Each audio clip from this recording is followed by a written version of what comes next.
Welcome to PM7 politics. ఏపీలో కూటమి ప్రభుత్వం అధికారంలోకి వచ్చి ఏడాది పూర్తవుతున్న సమయంలో సంబరాలకు సిద్ధమవుతోంది. అదే సమయంలో వైసీపీ అధినేత వైఎస్ జగన్ ఈ నెల 4న వెన్నపోటు దినం అనే నిర్వహించాలని కూటమి ఇచ్చిన ఎన్నికల హామీలు ఇప్పటిదాకా నెరవేర్చలేదని ఆరోపిస్తూ దీనికి నిరసనగా 4న ఆందోళనలకు పిలుపు ఇచ్చారు.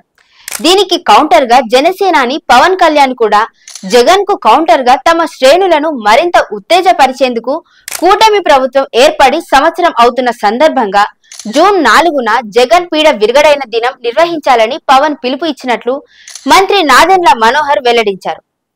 ఆ రోజు ఉదయం వేళ రంగవల్లుల పోటీలు, అలాగే సంక్రాంతి పండుగ కల వచ్చేలా కార్యక్రమాలు నిర్వహించాలని, సాయంత్రం దీపాలు వెలిగించి బాణసంచా కాల్చి దీపావళి పండుగ వేడుకలను చేసుకుందామని తెలిపారు. ఆ చిత్రాలను సోషల్ మీడియాలో పోస్ట్ చేయాలని పార్టీ శ్రేణుల్ని కోరారు.